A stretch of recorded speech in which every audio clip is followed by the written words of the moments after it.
Hello everyone, welcome to our channel Eco Shala.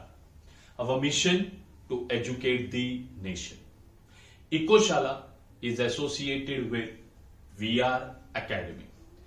इस video में मैं आपको बताऊंगा 12th कॉमर्स के इकोनॉमिक्स के बोर्ड एग्जाम में आने वाले इंपॉर्टेंट क्वेश्चंस जो एग्जाम में 8 मार्क्स के लिए पूछे जा सकते हैं. ओके, इस वीडियो में हम डिस्कस करेंगे इंपॉर्टेंट क्वेश्चंस जो बोर्ड एग्जाम में पूछे जाते हैं फॉर 8 मार्क्स. ओके, आइए देखते हैं. Okay, questions asked in board examination for 8 marks. Okay, ध्यान से देखना है इस वीडियो को. पहला, explain law of diminishing marginal utility and it's assumptions and exceptions. Second, explain law of demand and its assumptions and exception. Then explain variation and change in demand with the help of diagram. Then explain price elasticity of demand and its types. Okay, the next one is explain different methods of measuring price elasticity of what demand. Okay, then next one, explain law of supply and its assumptions and exceptions. अब मैं law के related कुछ important बात बताऊंगा आपको, ध्यान देना.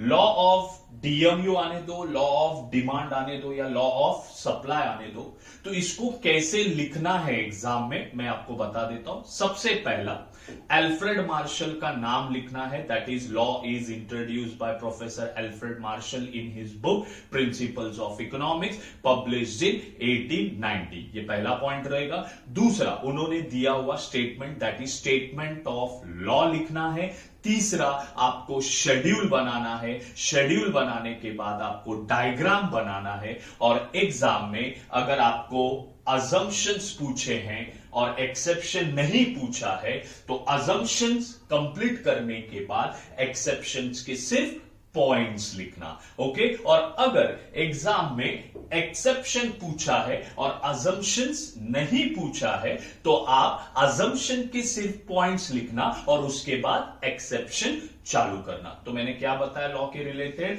पहला इंट्रोडक्शन, दूसरा स्टेटमेंट ऑफ लॉ, फिर शेड्यूल, फिर डायग्राम, फिर अजम्पशन, फिर एक्सेप्शन, जो जैसा पूछा रहेगा. बहुत सारे हमारे बच्चे क्या करते हैं, लॉ का क्वेश्चन आता है तो इंट्रोडक्शन और स्टेटमेंट लिखते हैं, शेड्यूल और डायग्राम बनाते नहीं है, जिसके वजह से मार्क्स आपका जा सकता है. तो जब भी लॉ आएगा आपको शेड्यूल और डायग्राम के साथ ही लॉ लिखना है. ओके, तो आगे बढ़ते हैं हम हमारे नेक्स्ट क्वेश्चन की तरफ. Explain variation and change in supply with the help of what? Diagram.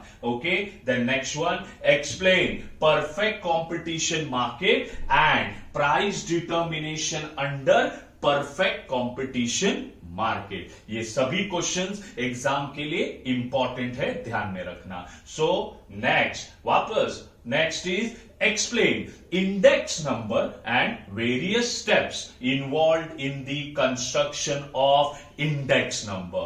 Then second is explain income method and its precaution. ये national income वाला concept है. Then explain expenditure method and its precautions. Then next question, explain theoretical and practical difficulties in measuring national income. Okay, next one is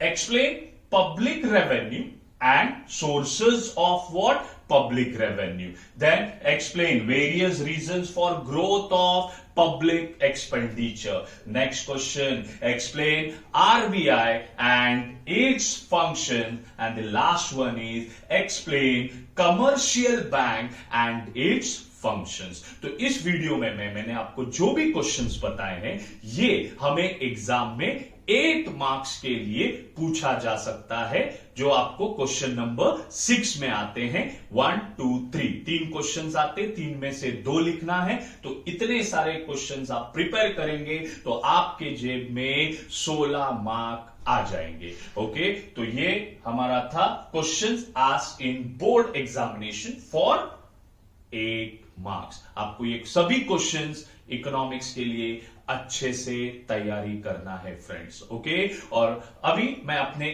अगले video में जो questions हमें exam में 4 marks के लिए पूछे जा सकते हैं, जो इंपॉर्टेंट है, ये मैं अपने अगले वीडियो में आपको शेयर करूंगा। अगर ये वीडियो पसंद आया है, लाइक कीजिए, शेयर कीजिए, कमेंट कीजिए और चैनल को सब्सक्राइब कीजिए। और आपको अगर कोई क्वेश्चन का वीडियो चाहिए तो आप अपने कमेंट में मुझे लिख सकते हैं। Thank you.